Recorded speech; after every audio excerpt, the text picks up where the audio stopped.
speech.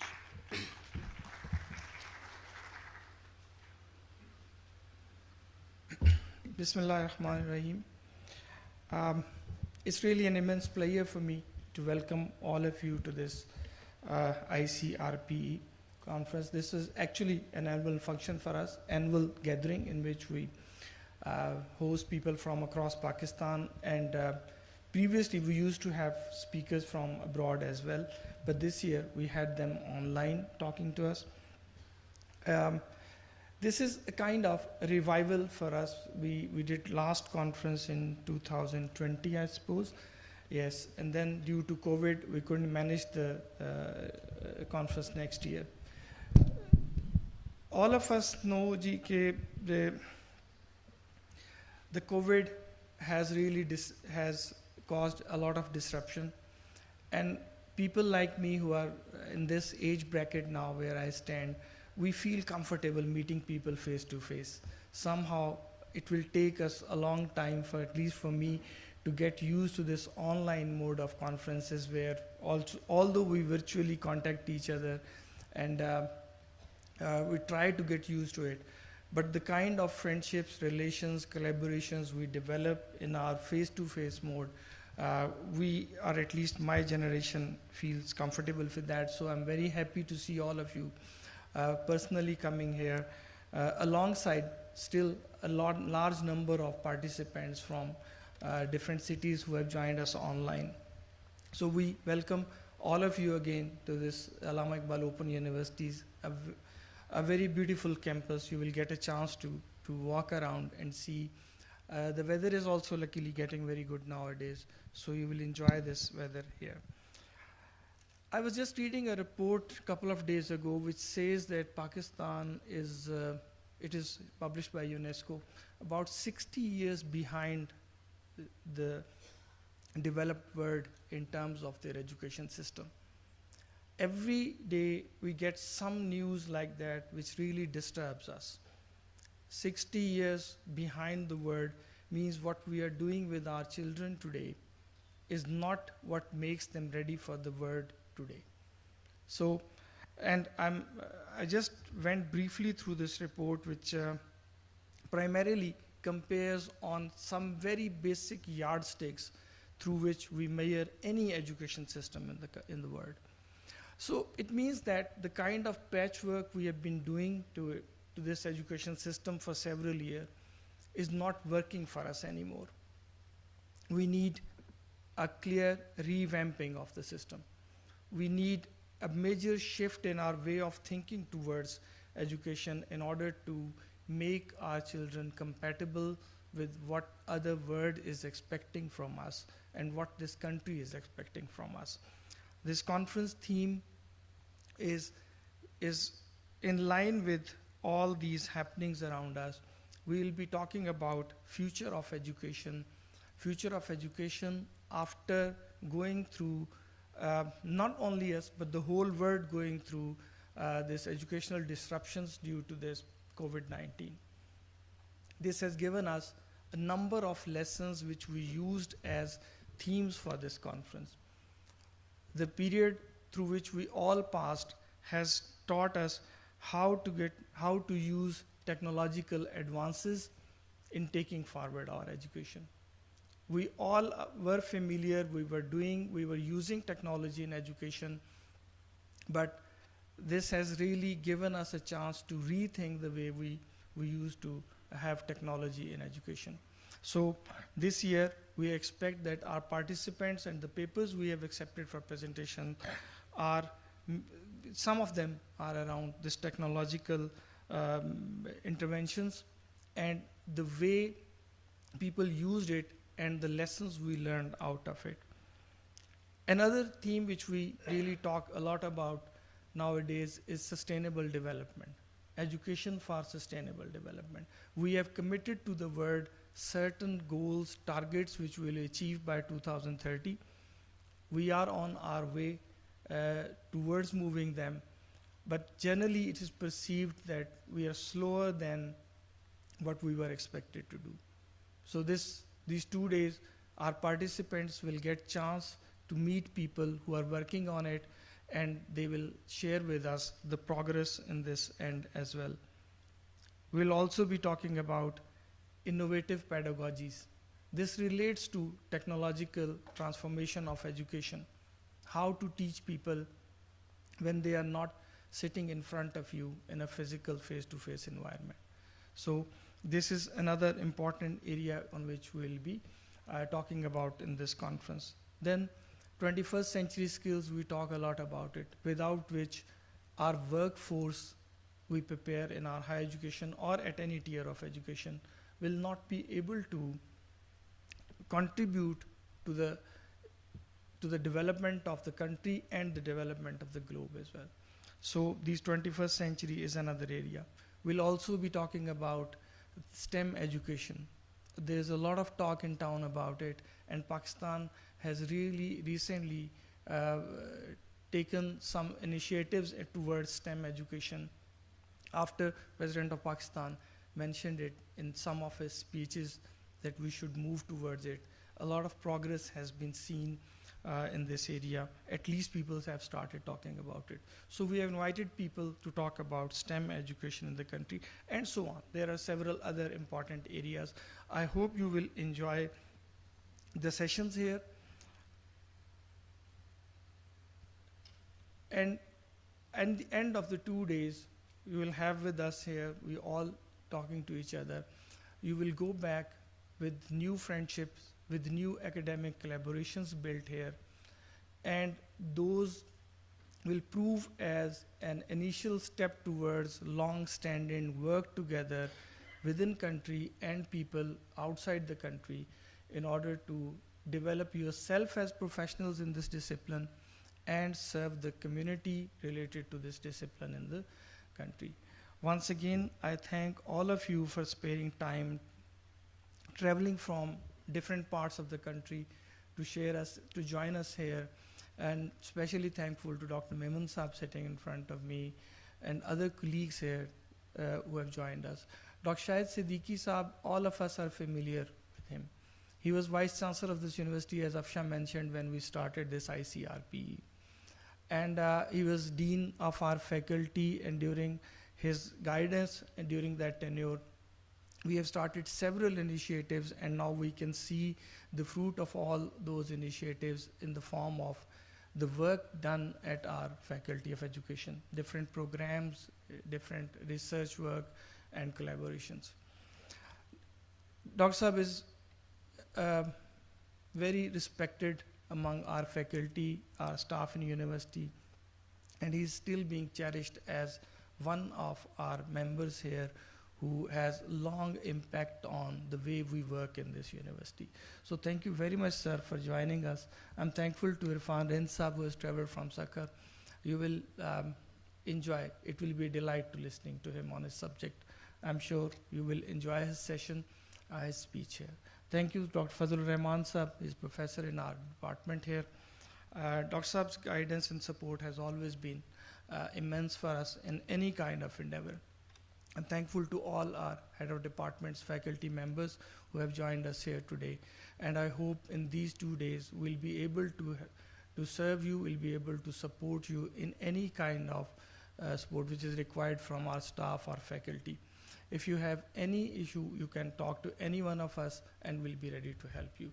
Have a nice stay in Islamabad and go back with good memories and long-lasting collaborations. Thank you so much. Thank you, Professor Nasir.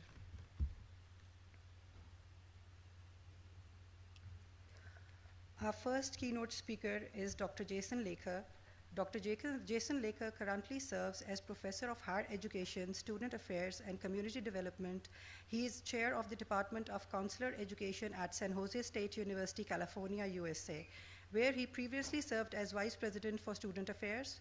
Prior to joining San Jose University, Jason served as Dean of Student Affairs and Faculty of Gender Studies at Queen's University, Canada, and before that, as Dean of Campus Life and Faculty of Gender Studies at St. John's University in Minnesota, which is one of the few men's colleges in the US. He holds a PhD from the Center of the Study of Higher Education at the University of Arizona.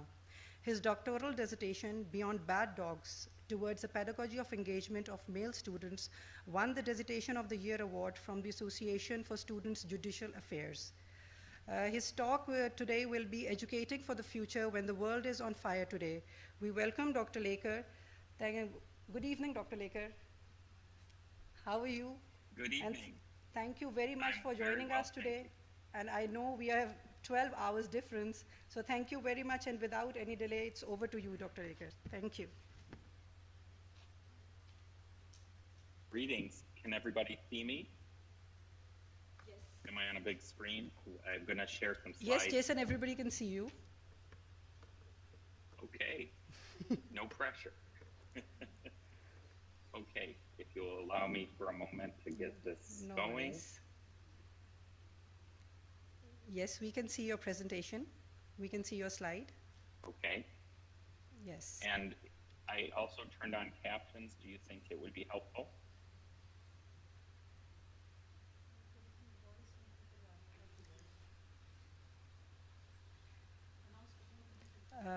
Please, Well, a little bit more volume we need. ICT, please. IET or ICT, anybody, please. We need more volume, please. I can see and hear you. Can you hear and see me? Yes, yes, Jason, we can. Shall I begin then? Yes, please. Okay. Good evening, or good morning, I guess. Indeed, I'm coming to you now from California in the United States, so I am 12 hours earlier, so it is approximately 10 p.m. So I would appreciate if someone can put Monday's lotto numbers in the chat for me so I can go purchase a ticket. And I promise to share the proceeds because you're tomorrow to my today, so you should have advance notice of the lottery numbers. So in all seriousness, I've been looking forward to this. I honestly also a little bit nervous because I am often, how shall we say, a bit non-traditional. And, you know, people have different reactions to that, but I trust we're all together in a spirit of common interest and shared professional values. And so I do feel a great honor to visit with you on this wonderful conference. And I should mention as well that I had the pleasure of visiting AIOU and visiting with a number of good colleagues, including several who are on the stage. And it was a highlight of my life to visit. And also the food is amazing. So good friends and good food. And we've had these enduring friendships. I particularly want to thank Professor Dr. Afshan Huma for being such a consistent and good colleague and friend these number of years. And also it's a pleasure to see all of you, including Dr. Shahid. Siddiqui, I have enjoyed your company as well. And of course, Sidra too. All of you, I wish I could be with you in person. So in the meantime, however, I hope that the things that I'll share with you, they're coming from my heart. And let me show you once again the abstract. I know that it's in the book, but I'd like to read it because I think it helps set the stage for what it is I hope to do with our time. In this talk, I will speak about and invite naming the truth about this precarious and fragile time and its impacts on our personal and professional lives in service of collective and individual healing and the project of restoring, or perhaps finally achieving, a liberatory future for education and life in general. Indeed, these two things are entwined. Let us be in community as we take a sober look together at where we've been, where we are, where we hope to go, and what we need to do individually and collectively to restore our heads, hearts, and hands and spirits to a place of hopeful and determined possibility. We can put out the fire if we do it together, and we can construct something better to provide to future generations. And I certainly agree with the sentiment expressed by Professor Mahmoud, that the system is not working and that we need a major shift. I fully agree. And so I'd like to say a few things about that. And as you can see on the screen, I mentioned that I have a preface. As you know, in education, our currency is knowledge, skills, and dispositions.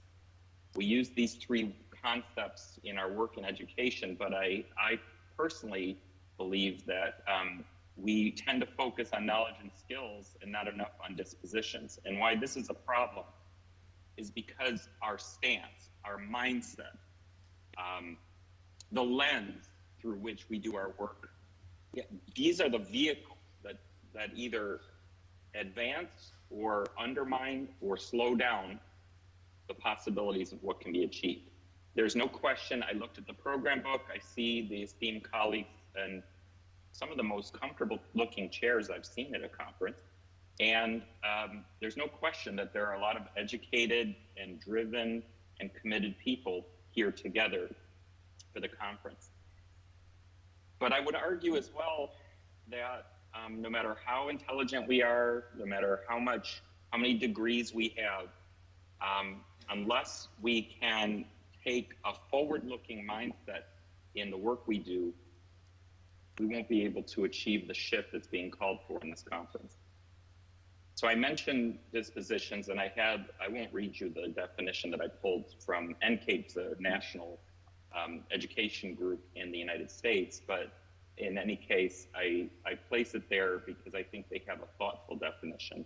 But I'd like to also point out that we come up with a lot of good words. We're in education, we have a lot of education, and so we have big vocabularies. And so, for example, this is from the World Declaration on Higher Education for the 21st Century, Vision and Action. So it was a conference that was organized in 1998, quite a long time ago. And as you can see, I'm not going to read this to you. I have several slides like this, and because for me, that's about making a point, not so much about the particulars on each slide. But as you see, very flowery words, the sentiment on the eve of a new century, because it was 1998, there is an unprecedented demand for and a great diversification in higher education, and it goes on. And it's calling for change, and it's talking about recommitments and reinvigorations, and indeed, we hear that today at this conference, and we tend to hear that sentiment at each conference. And indeed, the rest of that statement, they were mentioning that the second half of this century, being the last century, so from 1950 to 2000, there were some dividends that we carried forward that are worthy ones. That during that period of 50 years, as you can see, there was a six-fold increase in student enrollments worldwide, from 13 million in 1960 to 82 million in 1995. And it goes on to talk about the gaps between different parts of the world, between different populations, socioeconomic stratification. So it's calling out injustice and inequity.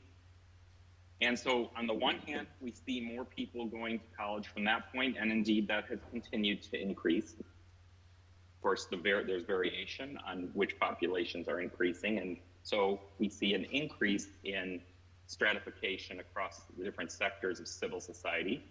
And pardon me, for some reason I had another window popped up on my screen. So you can still see all of it?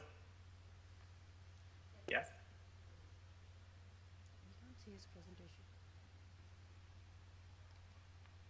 Can you still see and hear me on my slide?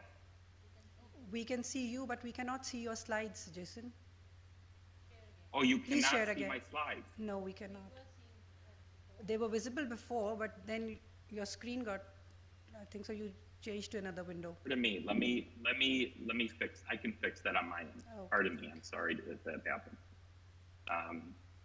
Yes. Can you we are see good it now? Yes, thank you, we are good now. Okay. All right, please alert me if that happens again.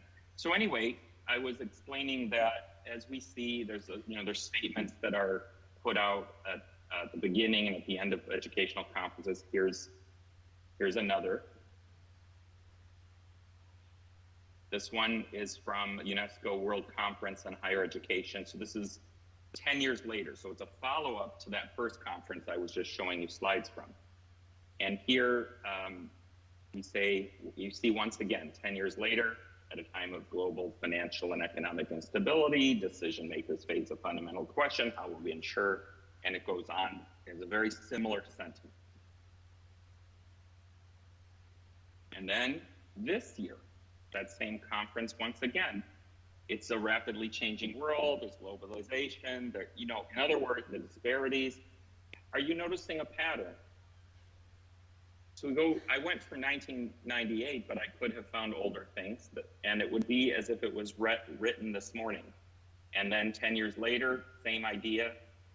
Here we are in 2022, and we have the same difficulties, and there doesn't seem to be a lot of, certainly not fundamental change. We find ourselves in the same situation yet again, and still. And so at some point, we have to ask ourselves, what are we missing? What do we need to do to unstick this so that we can make forward movement? So then we come to the conference conceptual note, and it's a very worthy one. This comes in the wake, of course, of a very, very painful pandemic. And we are starting to sort of reemerge and come together. I highlighted a few things about the concept note. We see, for example, the assertion, the linkage of education and society is becoming stronger. I'm skeptical. I would like that to be true, but I'm skeptical. And that the modes of teaching and learning for good, and I don't know if we mean for good as in the good of people, or if we mean that it's a permanent change. Either way, I guess time will tell. But one of the things that really strikes me, because these are, of course, I endorse these concept notes. Of course, I see, I agree about what's important. But again, looking back, I showed you a little bit of an inventory of several concept notes going back, 35 years, more than that? And we're still in the same boat, really. And so this is why I want to talk to you about dispositions. So let me, there's a mention in the concept note for this conference about the Sustainable Development Goals from the UN. So let's take a look at that. And there's a particularly call out of number 4. And I think the concept note also makes the good point that these are all inextricably linked, and that to the extent that we achieve number 4, that is an enabler for all of the rest. And so it makes sense that we come together in community to talk about and debate and deliberate what exactly do we mean by quality education. And I come back to my fundamental premise, that when we're answering a question, what constitutes quality education, we tend to think about and talk about technical things. What kind of technology, how much funding, what degree programs, and those are important considerations. But as I'm making the point from looking through decades of similar sentiments, we still find ourselves with extreme stratification. We still find ourselves struggling. We still find ourselves striving and feeling a great deal of uncertainty. And the pandemic was very painful. So when I mentioned the world on fire, I certainly include a couple of years of pandemic, which were very painful. Many people lost their lives or had their lives altered in very seriously harmful ways. There were also a lot of time for us to think and reflect, since we were essentially forced back into our homes, our lairs. And so I don't want to minimize in any way the pain and the tragedies associated with the pandemic in sharing that there were also some affordances, some opportunities to reflect and get serious. And that's often the case. When things are very difficult in our lives, sometimes you have to hit the bottom or have this feeling like you hit the bottom before you finally decide that whatever fear we had about changing, the cost of staying the same is too high. And that's my argument here, that And it's not just the pandemic. We have incredible strife, political strife in countries around the world, including our two nations. We have more economic stratification. So there's a great deal of struggle. And so sometimes it becomes so overwhelming, there's this temptation to go hide, to recede, to just focus on our own immediate concerns and trying to get by, working each day just to get through each day. That is no way to live. But neither is going decades saying the same messages about what we should do and it's not getting done. And is that because we're not smart enough? No. Is it because we don't have intellectual and other tools to use toward the project of transformation? No, we have plenty of tools. So this brings me right back to what I started with. What is our disposition? What is the lens through which we examine what's going on? What is the lens through which we contemplate a vision for the future in education, but in civil society more broadly? And so I end this slide with the saying, you cannot grow a flower by pulling on it, which is a metaphor that I've always appreciated, because so often we just end up trying to force things, or we get into arguments with each other and so forth. And where in education is room for things like love, for care, for our social and emotional needs and supports? Because the thing is, the neuroscience of learning, teaching and learning, we actually know from our powerful tools. And I looked through the program book, there are many impressive pieces of research that are going to be shared here. And I appreciate that. So it's not but.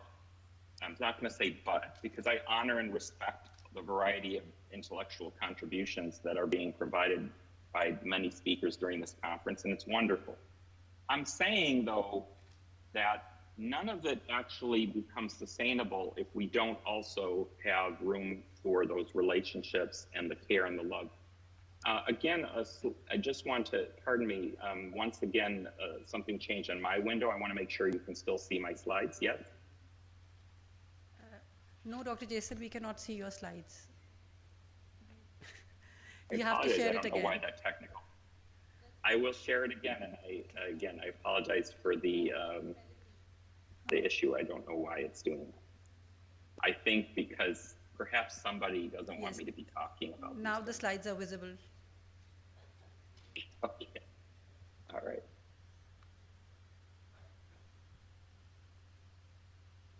Okay, I'm back. All right. So I've made the statement, you can't grow a flower by pulling on it. No matter how bright and talented we may be, no matter how much intellectual effort we put in,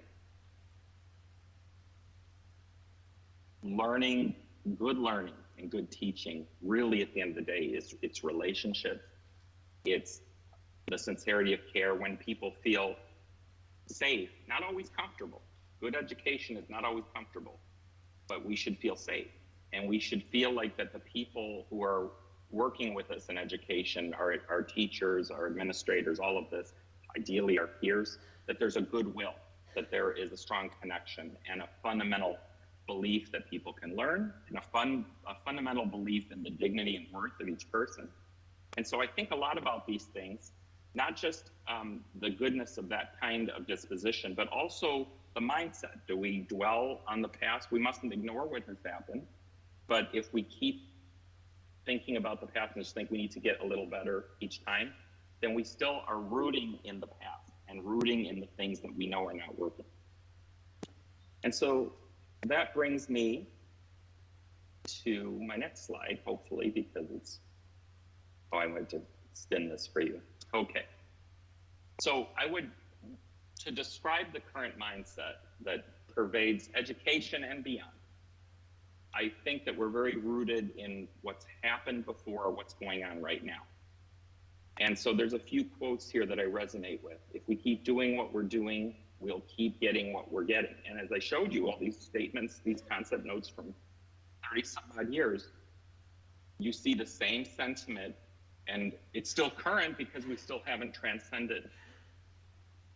We're still working on the same projects.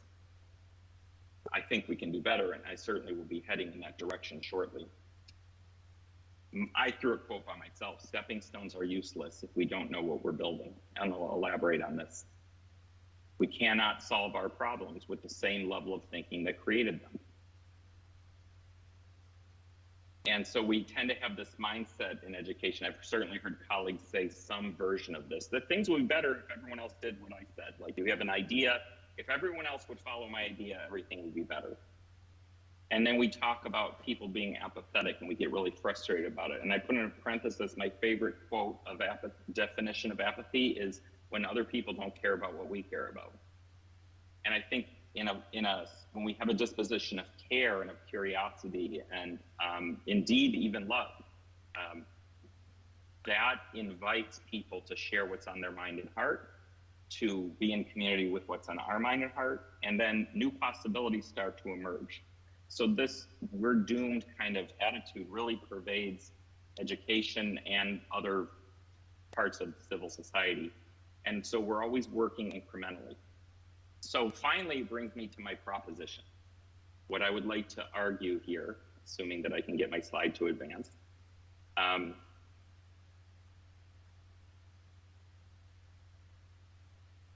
Okay, so here's a little sort of a preface to my proposition. Hopefully you can see here, this slide, that what I'm about to propose will require patience and wisdom to implement. But I would also argue that it's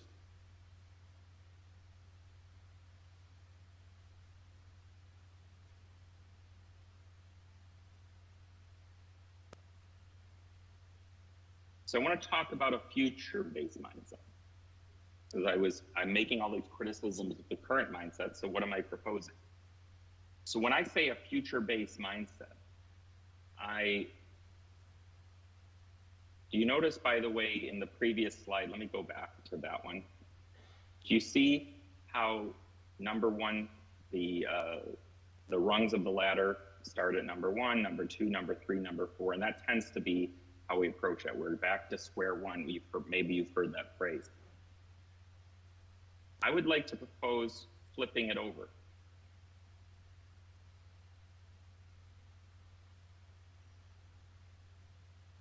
Starting at the top. In this case, again, it's a metaphor. Top of the ladder meaning what we want to achieve in the future and working backwards, rather than starting now and hoping we can get a little progress and so on and so forth. I'm saying let's start at the top. And so I bring another few quotes. I believe that this is from Maya Angelou, I believe that the most important single thing beyond discipline and creativity is daring to dare. Then, of course, this person you may be familiar with.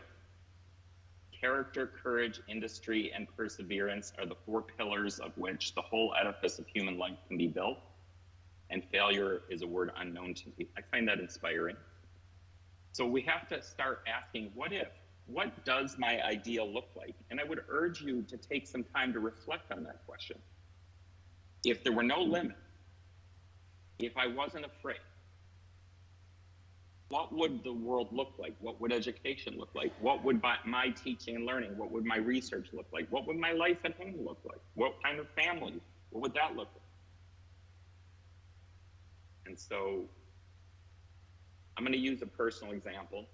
Now, I will say, I want to apologize in advance. This personal example might be obnoxious in the sense that it may seem like it's trying to brag about something, and I promise that is not my intention, so please bear with me. I'm just trying to illustrate a conceptual model, and I'm going to start with a personal example of how I used it. So if you remember, I talked about flipping the ladder over so that number one, we start with the top. What is the destination first? And then working backwards. So for me, when I was 22 years old, just finishing university, so this is now focused just on my career. You could insert things, personal examples outside of career. I'm just offering you an example to work through in something that I actually did. This year is my 30th year in higher education, which is strange to think about. And so when I was 22, I had a very strange aspiration in that regard. I thought, I want to be a vice president for student affairs. I had decided to go into the field of student services, student affairs, and I was 22, I was very young, and I thought my goal ultimately in that career is to be vice president for student affairs. What usually happens when people enter a career is they start to think that job sounds like a good stepping stone, right? But I've made that argument that if you operate from the early part, this is a stepping stone, then maybe there'll be another stepping stone. There's no real coherence. And so we find ourselves repeating and having a prolonged period in the same situation, which is what I illustrated with the concept notes from all those conferences. So I started with this one. The teacher researcher thing is what I did later. So I'm going to mention this vice president thing. So I thought, instead of what's my first job, I thought, what is the immediate previous job to vice president? As in the qualifications to be a vice president, the most immediate answer is having been an associate vice president. And to get an associate vice president job, one of the key experiences would be to have been a dean of student affairs or something similar. And before that, someone will have been a department director to be qualified to be a dean. And before that, an assistant director. And before that, an area coordinator. And then finally, back to my first job, residence hall coordinator. So as I said, this is a very personal example just related to my career and my age. As I was aging, I didn't put my current age, but we don't need to talk about that. And now I'm very happy as a teacher and a researcher. But I achieved these things more quickly because of starting at the end point and working backwards.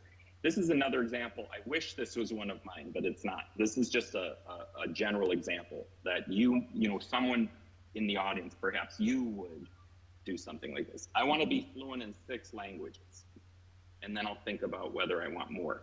So then you can see how I use the same logic to go backwards. What is the precondition to be fluent in 6? Perhaps fluent in 5 and strong in at least 1 more. And then before that, fluent in 4 and basic in 2 more, and fluent in second language and basic in others. Does this make sense? Whether or not these are your particular aspirations, do you understand the concept I'm trying to say? Flipping to start with the end in mind. Does that make sense? Hopefully, yes. Okay. So now, forget about me. Let's talk about what does it look like if we were all together, which we are, if we were going to spend time trying to apply this idea that I'm proposing to start with the end in mind, what might that look like for society? And I put together a visioning. I spent some time visioning in order to prepare this presentation and thinking about what would it look like if we start with our highest aspiration. And here are some of the things that came to mind. The majority of the government officials, including the Prime Minister, Parliament members, and Supreme Court justices, are thoughtful and compassionate people who reflect fondly on the love and productive challenges they experience through their education. Schools, vocational institutes, and post-secondary education institutions are well-funded and broadly supported. The second one here, we see the leaders of all the different society sectors likewise had these wonderful experiences that they recall in their education. And so all of civil society is being led by people who have invested and support and believe in the goodness of society, of education, and so forth, and had wonderful formative experiences themselves. Indicators of individual well-being, low poverty, access to nutritious foods, and so forth. You can see this on the screen. That all of the disciplines across our institutions, they've all fully incorporated social emotional supports, experiential pedagogies, community-based learning, and engaged research partnerships. There's a plan, I just made it up for example, Future Vision Education Plan. It was debated vigorously for 3 years before finally being supported to implement on a limited basis in 2027.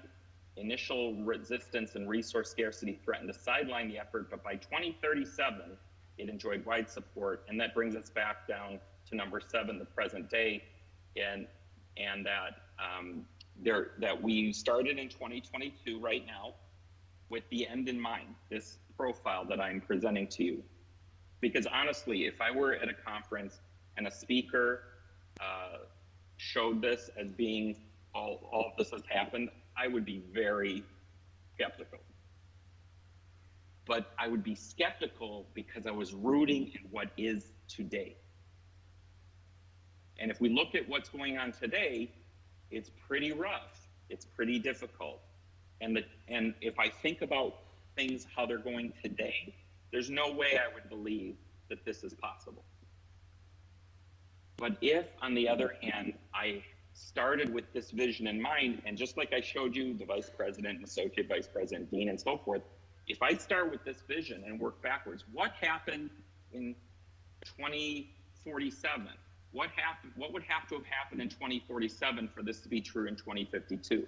And then answering that, I then asked, for example, what would have to have happened in 2042 for the thing in 2047 to be true? And onward back to 2022.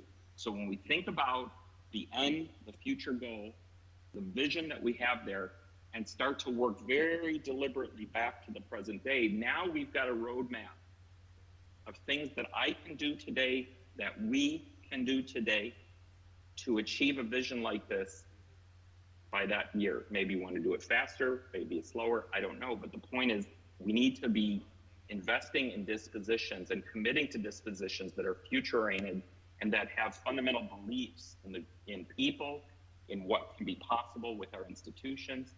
And so this is really a disposition argument I'm making, and I would invite for each of you during the time of this conference to please consider what that might look like. And we do have some treasures to go for. And by the way, I'm going to send the slides here because I know our time is limited. I'm going to send the slides, and I would like it for them to be shared, the handout, so that you can spend some time later, you know, when you have more time to think about this. But one thing, there are some tools that I have in the slides that have to do with a change from the current stance of problem solving to an appreciative inquiry. And what is appreciative inquiry? It's about the coevolutionary search for the best in people, their organizations, and the relevant world around them. It's a systematic discovery of what gives life to a living system when it's most alive. So it's a different mindset. It's not talking about what's the problem to be solved, but rather what are the gifts and treasures we have, and I will skip ahead actually. So we start with discovery, then we have our dreaming, which is what I described. Then we start with our design, working backwards, and then the destiny. We also have community cultural wealth, and they're listed here. And again, I want to be respectful of the next speaker, and I know we have limited time. But these are toolboxes we already possess together that can be used to fuel achievement of that vision. And so here are some things that we personally have. And so I guess I would offer, as I'm coming toward the conclusion of my talk today, and it really is about future thinking and about a future-oriented mindset, that I'm just urging that all of the different things that you will hear about and, you know, the different research papers and so on, as you are reacting to them, consider what the things that each presenter is talking about, what might that incredible vision of that, what they're talking about, look like 30 years from now, and how do we work backwards to support what they're doing with each other? You know, this presenter's talking about their research or something. We would like to support them, and part of the way we can support them is to help them extrapolate what does it look like if all the highest aspirations are achieved. If you'll indulge me, I'd like to conclude with one short video. It's 3 minutes. Would that be okay?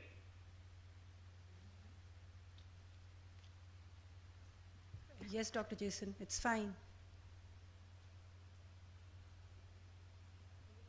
We cannot hear the speaker. There is no audio. I'm sorry. What did you say? There is no audio. You can hear me though, is that Yes, correct? we can. Yes. Okay, then I will just tell you because I want to be respectful of time. This gentleman is explaining. Jason, can you hear me? Jason, can you hear me? I can hear you. I can hear you. If you share your screen again, and while you share, there is an option to to share the sound as well. So you have to share the screen again. So once you click the share, there's an option on the top that you share the sound again. I can do that, but I also noticed the time. So okay, sure. I wonder, thank you. maybe I should not do this video. Okay, I will just tell you, okay, I'm thank sorry, you. I wish thank you. that I would, yeah, okay. So basically what happens in this video is he asks someone in the audience to sing, this gentleman. He just says, you know, this man is a music teacher, so he says to him, would you please give us a few bars so we can hear? And this man sings very nicely a song, Amazing Grace is the name of the song that he sings. And then Michael Jr., this gentleman, goes back and says to him, now imagine singing it after your uncle, you know, got out of the hospital and you've been struggling. And he goes on, and then finally asks him to sing it again. And then he has this beautiful booming, he does it again, but it becomes beautiful and it's booming. And it's because he knew his why, he knew his reason. And so that is the point I wanted to share with you, that I would encourage you to take these principles to heart. As I said, I will share this with you because I want to be respectful of the other speakers. But the fundamental point of my talk is to urge each and every person and collectively together to switch from just trying to do a little better each time and struggling and so on. And this is exhausting and it's frustrating and it leaves us in points of depression and so forth.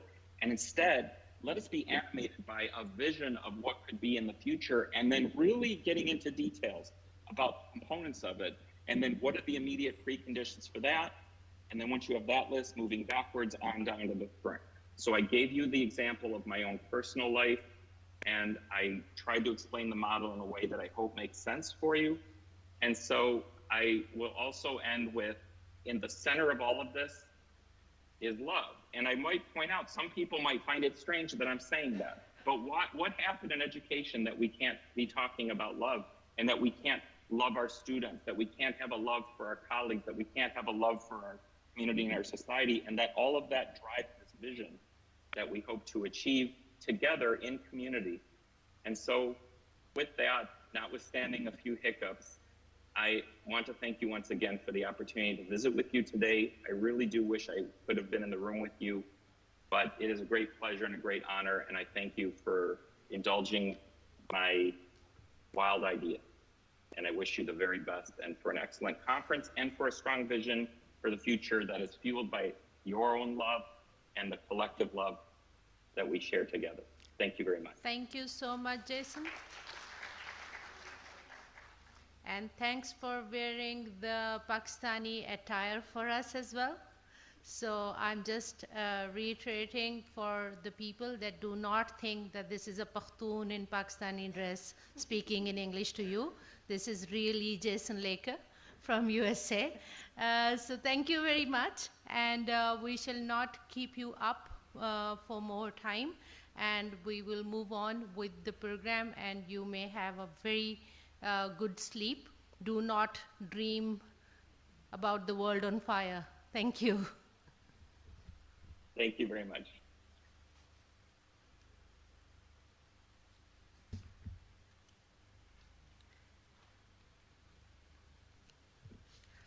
Our next keynote speaker is Professor Dr. Shahid Siddiqui. He is a renowned educationist, linguist, teacher, researcher, academic administrator, and a prolific writer.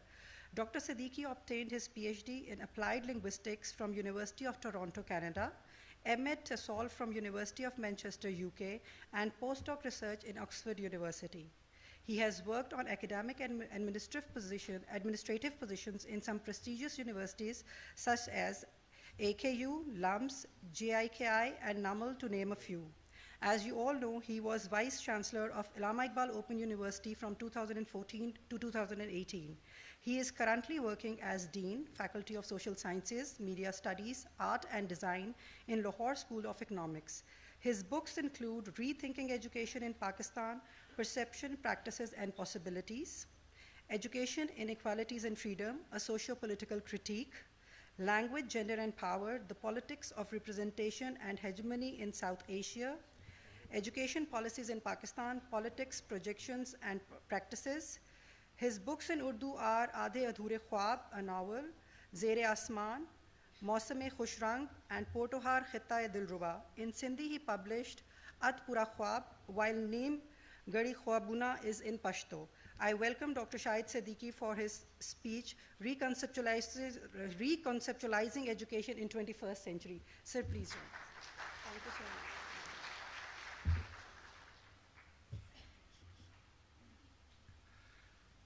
Assalamu alaikum and very good morning to all of you. Let me start with my gratitude for the Vice Chancellor of Allama Iqbal Open University, Dr. Ziaul Qayyum, Dr. Nasir Mahmood, who is Dean of Faculty of Education, Dr. Fazlur-Rehman Saab, who is sitting here, Dr. Afshan Huma, and the whole vibrant team who has made it possible. I recall that this sapling, which we imagined and conceived, I think in 2016, now has turned into a real tall, strong, and shady tree. Underneath, we sit, we relax, we interact, we exchange views, and we promise that we'll go back and try to bring changes in the lives of our students and this society. Let me thank all the guests who are sitting here, the deans, heads of departments, very respected faculty members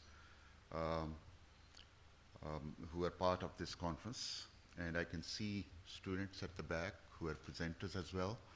I have been told that there is a large group coming from University of Gujarat who are sitting here, and that shows that people, our young generation, is really interested in this very serious issue of education.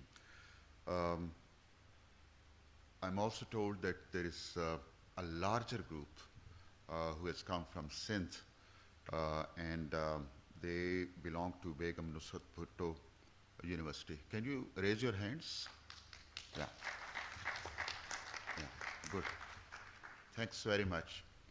And for you, especially, and for those who are sitting here, in general terms, let me share with you that you are coming from Begum Nusrat Bhutto University.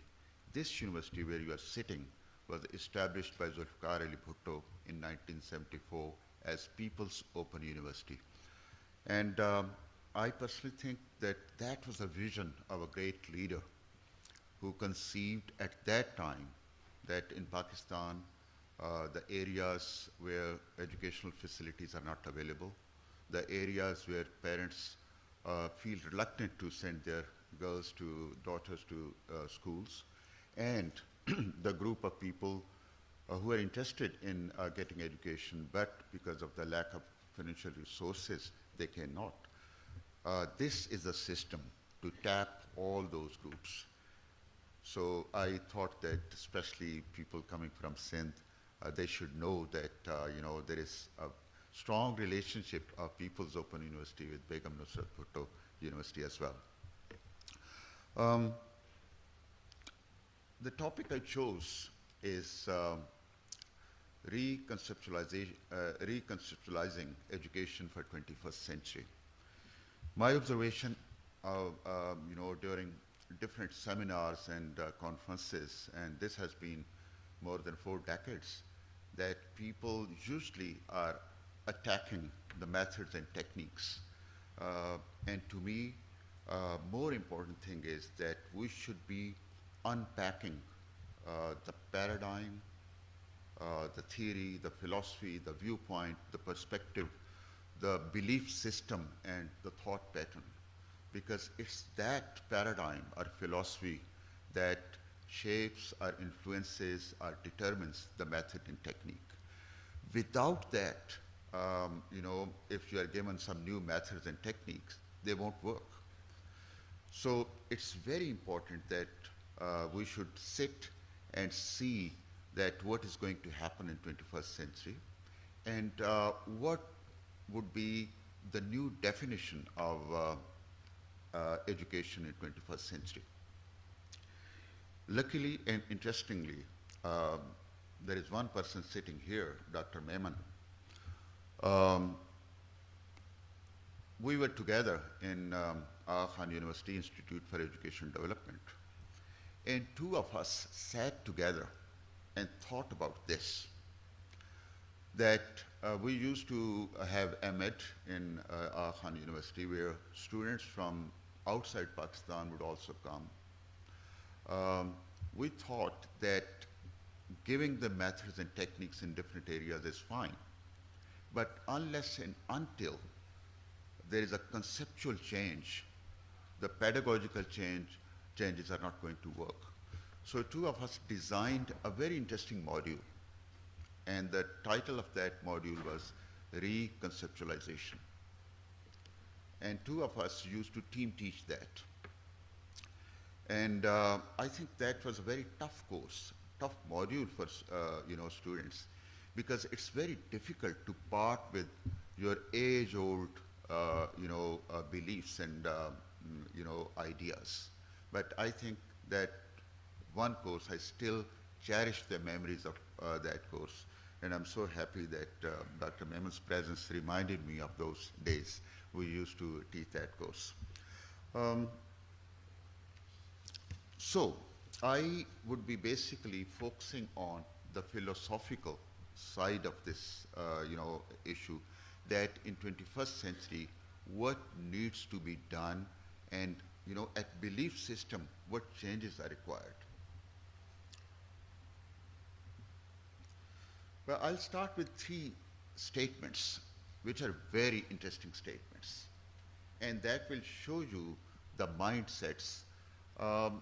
And these statements are not by ordinary people. They were given by the experts in their field. For instance, the first statement was given by Director, U.S. Patent Office in 1899. The statement said, everything that can be invented has been invented. Right? And this was by Director, U.S. Patent Office, that no change will take place in the future. Everything that can be invented has been invented. Look at the second statement. Again, it is coming not from an ordinary person, but Thomas Edison. The radio is a commercial failure, and its popularity with the public is waning, right? He gave this statement with a lot of certainty. The third statement was, there is no likelihood that man can ever tap the power of the atom, right? And this was given by Millikan, who was a Nobel Prize winner in physics, right? So all these three statements who were given by experts in the field, we see that these statements are challenged. What lesson does this give us? That change is the only constant, right? And with the passage of time, a change does take place. And if somebody thinks that now we are complete, or things are done, this means that that person is living in some utopia. As Iqbal says, that ये कायनात अभी ना तमाम है शायद, कि आ रही है दमादम सदाए कुन फयकून. Every day things are changing. So what happened? This change was always there. The new thing that happened regarding change is that the pace of change has been accelerated so many times that the same amount of change which used to take place in 10 years in the past, now the same amount of change is taking place in days and in hours. And you know, the nature of change is also different. As Dr. Nasir Saab was giving reference to a report that we are 60 years behind, right? Imagine that in the coming days, where change has been expedited, those 60 years will expand. 100 years, 160 years will be behind if we don't do anything drastically at this point in time. That 60 years will be extended to 160 years or 200 years. Another very important point which we need to understand is that the 21st century is the century of knowledge. And that has direct implications for us.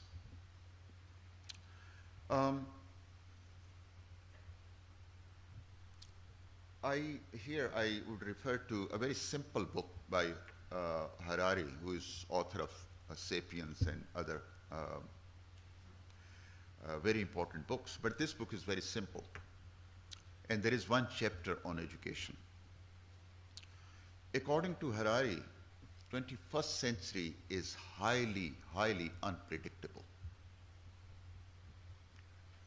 Right? And this means this has a direct implication for the educational planners. That educational planning in the past was not that difficult. We could see that, after 10 years, after 5 years, because the pace of change was very slow. But now that the pace of change has been expedited so many times, it is very difficult to imagine what is going to happen in 2050, right? Because a number of skills are going to be obsolete, outdated, and a number of new skills which emerge, which we cannot visualize at this point in time. So for educational planners, this is the biggest challenge. 21st century is going to be highly competitive, right? And this is equally a relevant statement for the faculty and for the students. Gone are the days when even mediocre could, climb the ladder.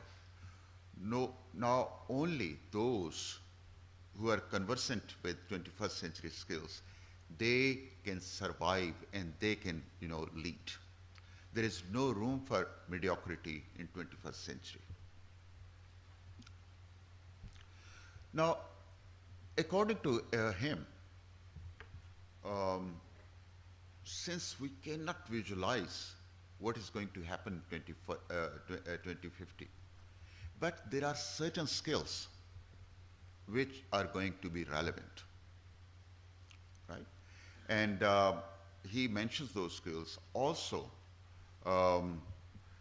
these skills are mentioned in World Development Report. Right? If you want, I can share with you these skills, and these are the skills. Artificial intelligence, critical thinking, creativity, communication, collaboration, and adaptability.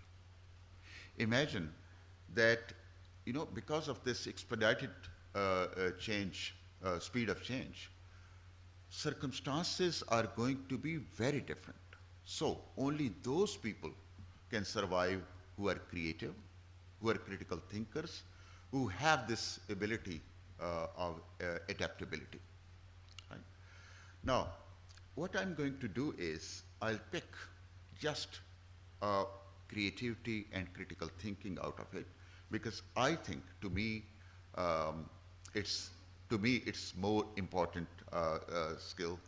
And if you are a creative person, critical thinker, again you can adapt yourself to the changing circumstances. Very quickly, this is something which you have seen so many times, but I would be presenting it from a very different angle. That this taxonomy has undergone um, many changes over the period of time. Right? There was a time when at the top was evaluation, right? But now they have put creating at the top. Right? There was a time when these cognitive levels were written as remember, understand, apply, analyze, evaluate, and create. But now they have added ing. Right? This means ing refers to the continuous nature. Right? So at the top is creating, and at the bottom is remembering. Right? So please keep that in mind, because the future discussion we are going to engage in, you should have this vision. Because in most of the mainstream schools in Pakistan, right, we are at the first level of cognition, remembering, rote learning, memorizing, and our whole assessment system is based on memory and recall. Right? Even the second level is not involved, because students memorize without understanding, they reproduce, and they get very good grades. Right? So it's very important that if we want to compete in 21st century, where creativity is one of very important skills, we need to travel all these rungs of this ladder.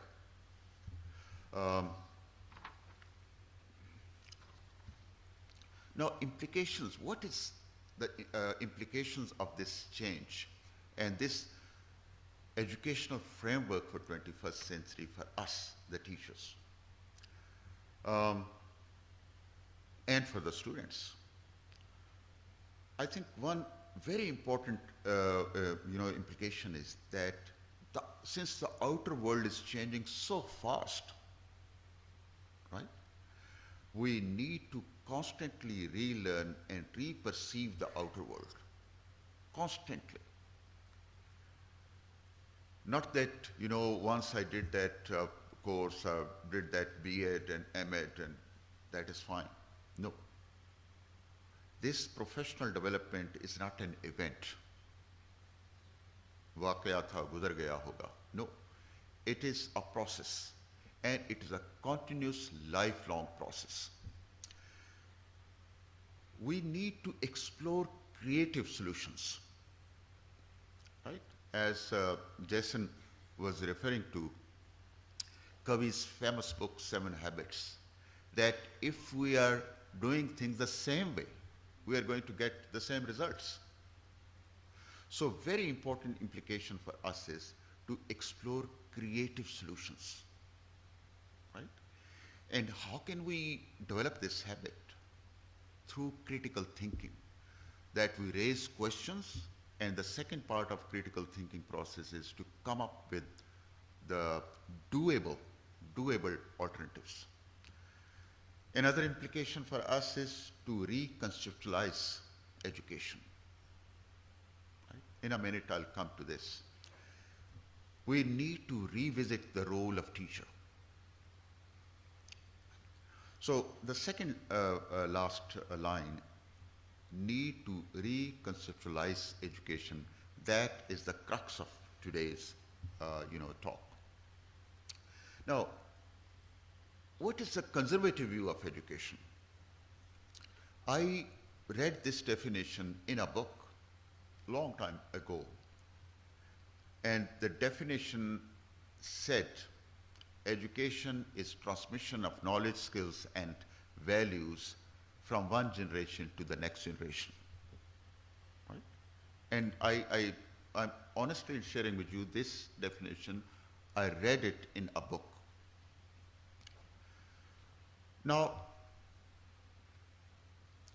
this suggests, if this is the case, this suggests that education is apolitical.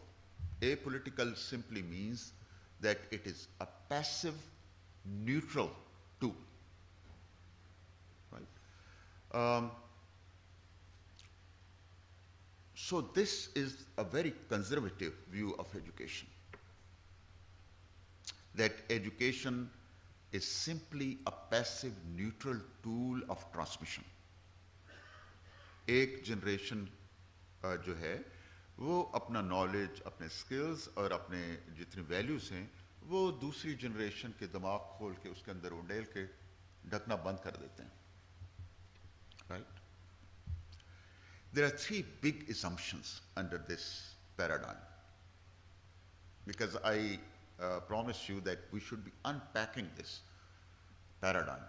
This is a paradigm. This is a good example of paradigm: philosophy, theory, mindset, thought pattern, or belief system. So one school of thought believes that education is a neutral, passive tool of transmission. And the teacher's only job is to take things from here and put them in. This means that students' role will be totally passive. As I told you, there are three big assumptions underneath this paradigm. The first assumption is that knowledge is static, that the knowledge is fixed, and the knowledge is out there, right? So this paradigm thinks that this is knowledge, it is fixed, and it is static, and in that case, teachers' only job is to take this commodity and put them in the brains of students, right? And students would be doing nothing. So this is one major assumption of this paradigm. The second assumption of this paradigm is, और आपने बड़ी दफ़ा ये सुना होगा, कि students are empty vessels, are clean slates, और teacher जो चाहे उस पे वो लिखते. This is another assumption, which means that students' role is passive. एक खाली बर्तन की तरह है, उसमें उंडेल दें जो कुछ आप उंडेलना चाहते हैं. The third assumption is that the teacher knows everything. The teacher is Mr. Know-all or Miss Know-all, right? And if student asks a question in class, teacher must come up with some answer. Because the view of teacher in this paradigm is the teacher जो है वो एक अल्लामा है और कोई आसमान के नीचे ऐसी चीज नहीं है जो उसे ना आती हो. और these were three assumptions. Knowledge is static, students are empty vessels, and teacher knows everything, and teacher is the only source of knowledge. Right? So if knowledge is static, students are empty vessels, teacher knows everything, then this transmission is the only way out. Right? But these assumptions have been challenged. Now you believe, and we believe, that knowledge is not static. Knowledge is constructed on daily basis. Right? Knowledge is not a noun, that this commodity, but a verb. You see, you know the difference between a noun and verb? Right? An action verb. So knowledge is constructed on daily basis. If knowledge is constructed, this means that in classrooms, knowledge is co-constructed by students and teachers. Right? If knowledge is fluid, it is constructed, then transmission paradigm fails badly. Right? So the first assumption is challenged. Second assumption was that students are empty vessels. The contemporary researchers tell us that students are not empty vessels. Even at grade 1 level, students have their own observations, imaginations, ideas. Some latest researches tell us that even before birth, the fetus has certain impressions. So if we assume that students are empty vessels and clean slates, that is wrong. So this assumption is also challenged. The third assumption was that teacher knows everything. I think teacher is a human being, right?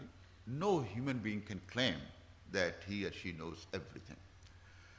Teacher is also a learner.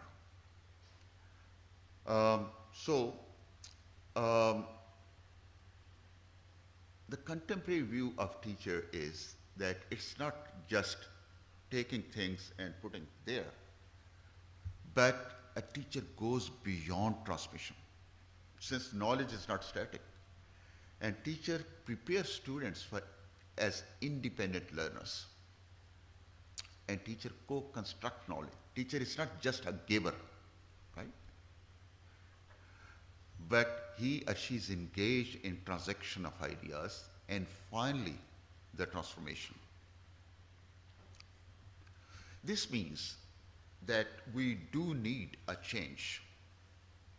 We need to move away from that transmission-based education where all the assumptions have been challenged to a paradigm which believes that education is not transmission, but transformation at individual level and at societal level, right? Education should bring change in the lives of individuals, the students, who go, after graduation, who go to the society, and they can improve the living practices. They can also challenge some of the taboos of the society. Another view about education is education, as you recall, the conservative view of education is apolitical, neutral and passive. This view of education has been challenged. And this is a very important aspect of 21st century, that education is now perceived as a highly political phenomenon linked with power and politics. Right? Because this is very important to understand, as I promised that we are unpacking this term education. How this becomes a tool of power, right? In a minute we are going to discuss that. Now,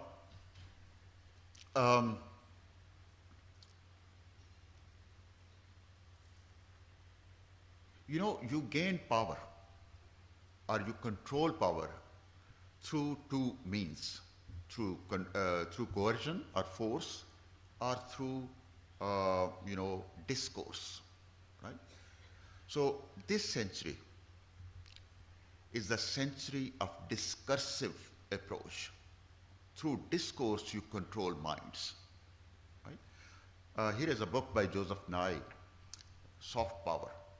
Nowadays, nations, they don't believe in conservative weapons, but they take control of other countries in a very subtle manner, through their civilization, through their culture, through their language, and through their literature. Another very interesting book is Like War, that how social media played a very important role in American elections. I skipped this because I've been given this chit that I have 5 minutes, only 5 minutes. But I just want to summarize this, that nowadays, knowledge and power, they go together. Because according to Foucault, it's the power that constructs a certain discourse. That discourse leads to a certain social reality. And that social reality justifies all the actions of that power. For instance, war on terror. A powerful country constructed this discourse, popularized, legitimized this discourse. That led to a social reality that if you buy that, fine. If you don't agree with that, you are condemned. And then that social reality, gave all justification to that country to bomb Afghanistan or Iraq or any other country. So gone are the days, according to Marx, powerful was that person or group who were in the possession of sources of production. Now that definition of power and powerful is changed. Now that person or group is powerful who is in the possession of sources of production of knowledge.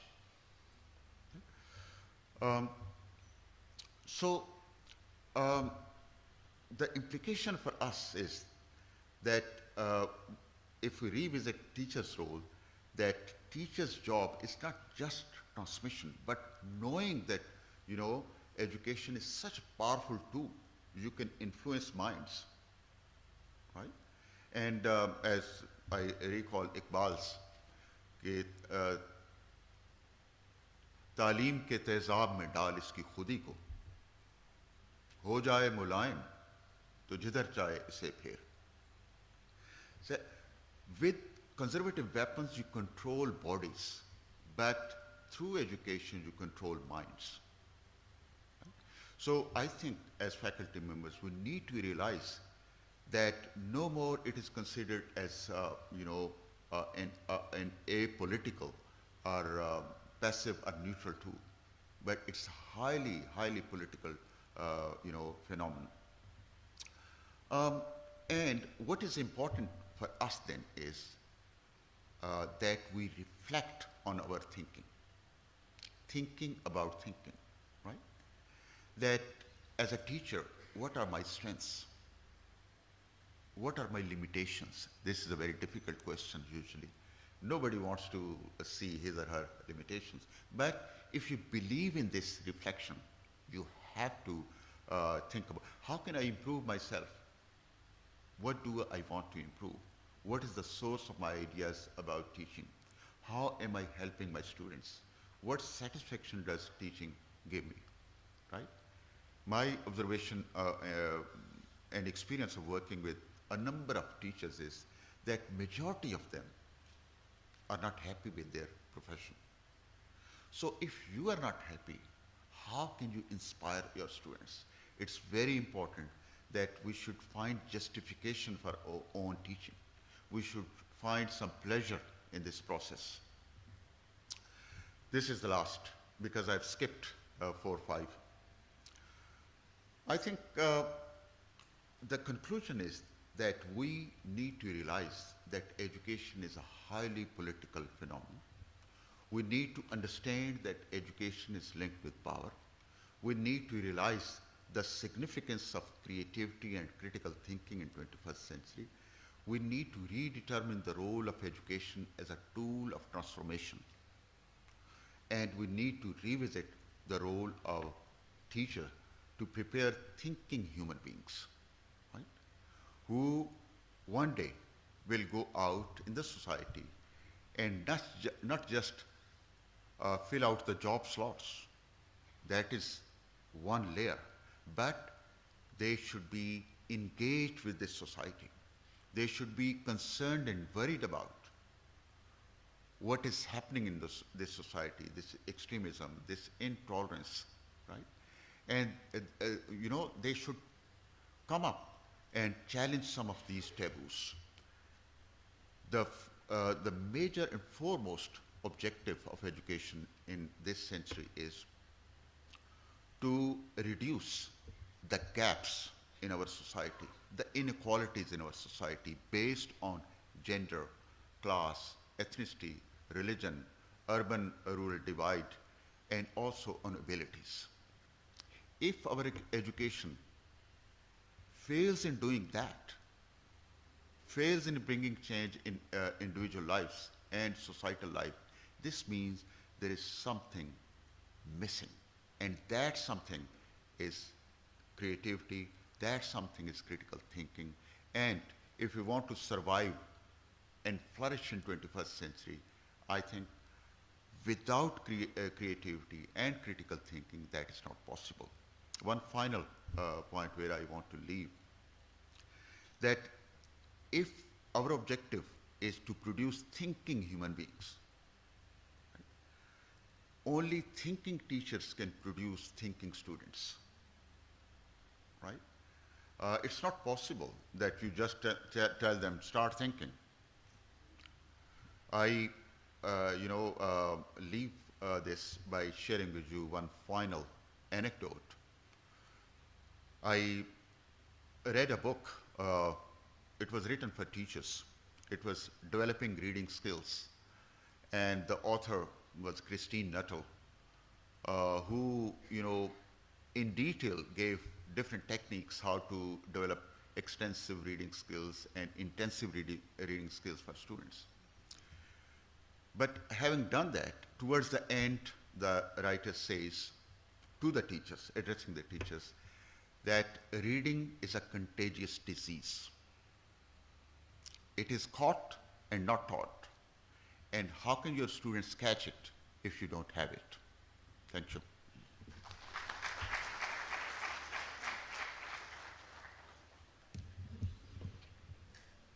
Thank you, Professor Dr. Shahid Siddiqui, for your enlightening talk. We really appreciate your presence, sir. I would request the conference chair, Professor Dr. Nasir Mahmood, and the guests to please come in front of the stage to present the conference souvenir to Dr. Professor Shahid Siddiqui. Sir, please.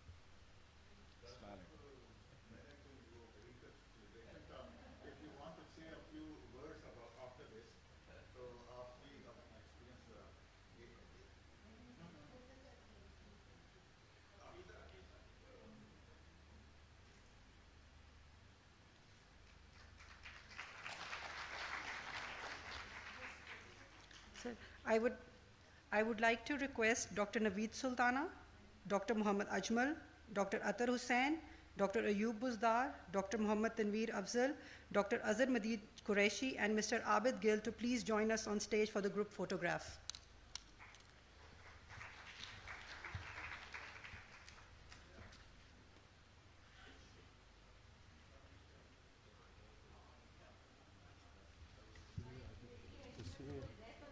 And last but not the least, myself.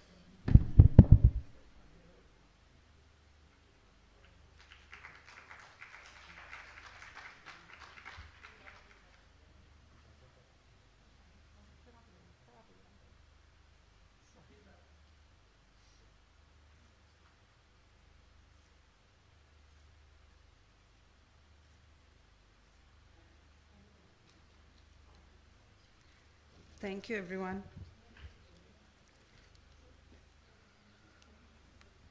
All the participants, please remain seated while the worthy wise guests exit the venue.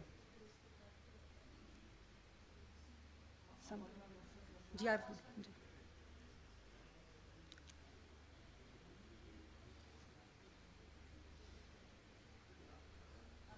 कर दिया मैंने आप चलो ना भाई volunteers please take the guests for tea. Frankly speaking, the first two rows, please move towards the left side of the stage from my side. And vehicles are waiting outside on